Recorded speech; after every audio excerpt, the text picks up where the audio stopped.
Okay, so my next story is guaranteed to inspire you and lift you up and motivate you to be a better person and to not give up in on life. Okay, so many of you are watching this video and you're going through a difficult time in your life. You're going through problems at work or at home or in your friendship circle. Something is not right and you feel like there's no way out. All you can see is darkness. There's no light at the end of a tunnel and you don't know what to do. You know what? Please believe me, I've been there before and I'm going to tell you a little story now. And there is light at the end of a tunnel. You've just got to keep faith in yourself. You've got to be strong and stay positive and never give up hope. If your willpower is not as strong as it should be, then you're in trouble. So listen to the story, guys. It was in England in 2002, at the end of middle 2002, 2003 and the beginning of 2004. Okay, so I was going through hard times. You know what?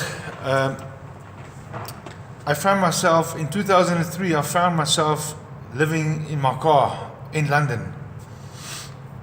It was something I would never imagine my life would happen to me. I came from a good upbringing.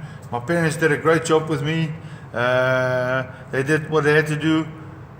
Now I found myself living in a car. And the reason why I was living in my car is because I didn't have money to live anywhere else. I wasn't allowed to box because of my contracts disputes. The British Boxing Board of Control didn't want to help me. Frank Maloney, Frank Warren, they all were part of the plot to get rid of me, I suppose. And I was there on a sports visa. I wasn't there on a working visa, so which meant that I couldn't go to a company and work and just get a job because my visa stated I had to do sport. Now, if your employer looks at your visa, at your passport, and he sees your visa, you got a sports visa, he'll say, why have you got a sports visa? You're not allowed to work on a sports visa. Then, of course, he'll phone the authorities and they'll come and take me back to South Africa. So, every Friday, I would try to go to a nearest corner shop and find the boxing news. It's a newspaper. Comes out every Friday. It's got all the news of boxing in Britain and Europe and all the world. And I used to love reading that. You know what? I myself appeared in there. Once there was a 2-page article about me after I beat Anthony Farnell. And I went to the store one Friday. And while reading through the magazine, I heard 2 women in the store speaking in Afrikaans. Afrikaans is a language of South Africa. It's one of the languages. It's my first language, my home language. Ek is Afrikaans, ek praat Afrikaans. It's my huistaal.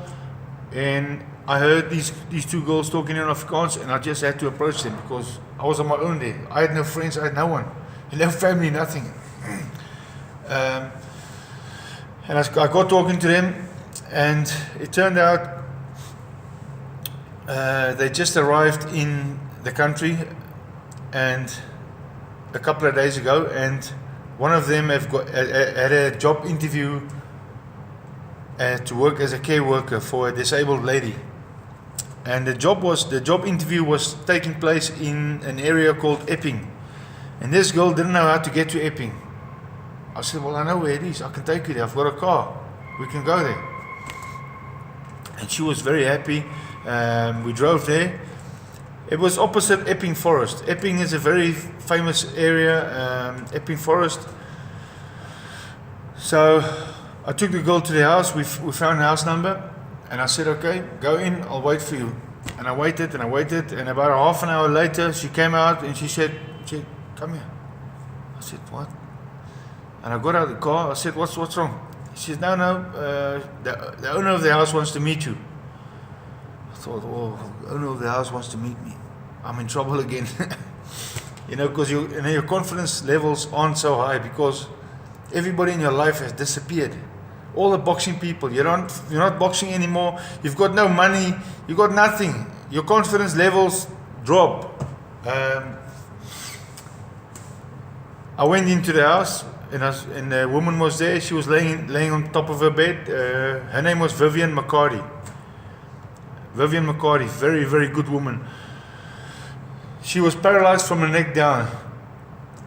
She was involved in a car accident 11 years prior to that, to me meeting her, and she was a passenger. She was with someone, and apparently the guy was drunk, and he crashed, and a tree fell on the back of her neck, and she's paralyzed from her neck down. So I met her. She lived in a big double-story house in Epping. And she said, what's your name? I said, no, my name is Ruben. Oh, nice to meet you. And she said, what are you doing, Ruben, for a living? I said, I'm a boxer. I wasn't a boxer because I wasn't boxing. But I said, I'm a boxer. She said, when are you boxing again? Then I started stuttering. I said, I have to just sort out some things, like I didn't know what to say. She said, listen, Ruben, I need someone to work for me. I've got care workers. They need to be with me 24 hours, but I need a driver. I need someone who can drive me around and take my dog for walks. So you can have this job, and I've got a room upstairs in my house that you can live. You can live in the room, Ruben. Just like that. I thought, what? Did I hear correctly? So this woman is offering me a job with a bit of money, pocket money, to work for her, to drive her around and her care workers and go do the shopping, whatever, take her dog for walks, and she'll give me accommodation as well. It was too good to be true, but it was true, guys. It was true. I moved in there, and there were other girls living there, care workers. And this Vivian, she saved my life, basically. I was living in my car, guys. It was the worst thing ever. I was praying to God. I said, please, God, take me away. I can't live in my car anymore. I can't take this life. This is not what life is about. Take me away, rather, because I didn't have the guts to take my own life, So this woman comes along, and she offers me accommodation and a job. Now that just shows you how things work in life. I met this South African care working girl in a shop, in a corner shop. Took her for a job interview.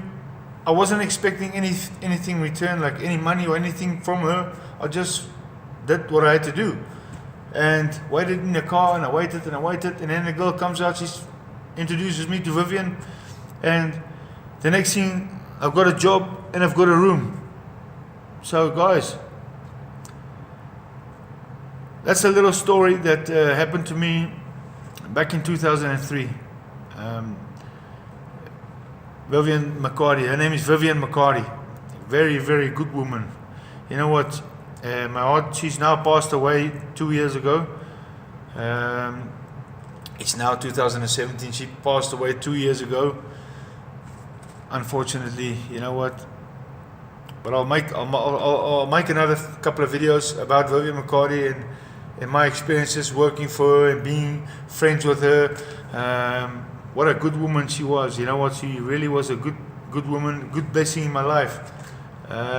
So there is light at the end of the tunnel, guys. There is light at the end of the tunnel. No matter what you're facing in your situation, in your life, just be positive, guys. Be positive and go forward. Do not give up. I refuse to give up hope. While I lived in my car, you have to wash, you have to shower, you have to bath. You know what? You can't just live in the same clothes. So what I did was, excuse me, I went to different boxing gyms, 1 or 2 different boxing gyms. Now you can't just, they knew me from the boxing, but I can't just walk in there and say I want to train there. They're going to be suspicious, they're going to chase me away. So I offered my services as a sparring partner to anyone in the gym. Maybe from lightweight, welterweight to middleweight up to heavyweight. I said I'll spar anyone, just to spar you, to help you guys. But in the meanwhile, in my back of my mind, I'm thinking I can use the gym, I can train there, a little bit of training, and I can shower, I can wash myself, I can keep clean, and whatever dirty clothes I've got, I can also wash that. So you learn to survive, guys. You know what? Thank you to the British Boxing Board of Control, Frank Maloney, Eugene Maloney, and Frank Warren, all those guys. You know what? That's why I was in that situation. My involvement in the boxing world, and it is what it is, guys. Life goes on, and I'm in a much better place today. I've got a job, I'm doing well, my health, I'm good.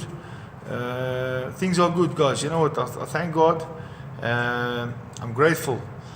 So, whatever your situation, guys, don't give up hope. Please, do not give up hope. Trust me, I've been in a bad place, a very dark place, and I also wanted to give up hope. I was close to giving up hope, but I'm here today, guys, to share my story and to motivate you.